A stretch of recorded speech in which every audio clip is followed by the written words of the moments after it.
me, I'm a traditionalist. Like, I study albums, and like for me, an album always should have a posse cut. Like, you should have a posse cut on an album. That's what it is, you know. And this is the closest thing. So we got good friends, BIZ and Biggie. Like, you know, if you've followed what we do, we work closely with those two dudes. Biggie's fucking 750, so obviously we work with him. But he reps that shit down in Melbourne. Lazy's got this thing.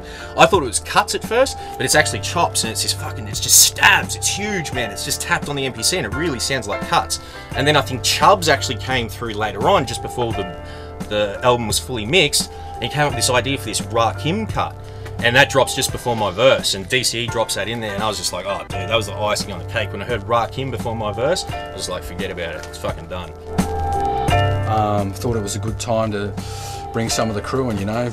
Bigfoot 750, so he got on it. It's all about the MC because the cut is King T, so it's Master of Ceremony. It's all about the MC, so it's lyrically based, and the topic is basically that. Got BIZ B on board as well, so it's the 4 MCs, and the actual chorus, they're not cuts, they sound like it, but they're MPC chops that just sound like a little crab or something like that, so it's for the MC. I love that Master of the Ceremony sample in there. I was like, this is the shit. We have to use this. It's, you know, it's slamming. So the idea came up for the story and the topic of the song to be, it's about emceeing relentlessly 24/7, every day of every year. That's what you are. You eat, sleep, and shit this stuff. This is it. So it made perfect sense for us to get our you know, long-term brothers Bigfoot and BIZ B involved. We always work with them motherfuckers. They're family to us. When the idea first came through from Sean, I remember Jake saying, you know, this is the last song of the album.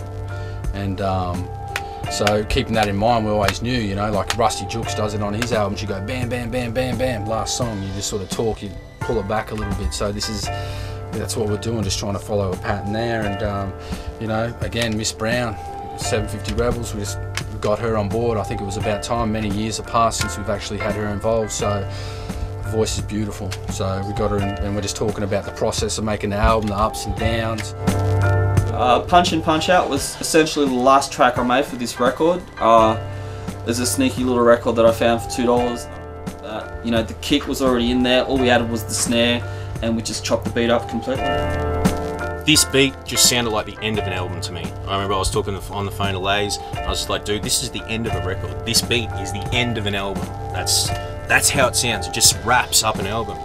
You'll hear, like, when you hear this song, it is made with the purest intention. Like, it is just, it's honest. It's just fucking honest, and it ends the album honestly, and that's the only real way I can sum it up. This is sort of the place that makes sense for a track like this, and they agreed and came with that sort of real open, honest verses that they basically just tell the story about the process of making songs and how much it means to you, and how it sort of doesn't matter whether you're 17, 25, 35, 40. It's, if you love this shit, you'll always do it, and you're always going to be there doing it again and again. When it happens right, and the song writes itself, it falls into place. And that's exactly what happened that night. So it took so little work from there to turn that into the song that it is now.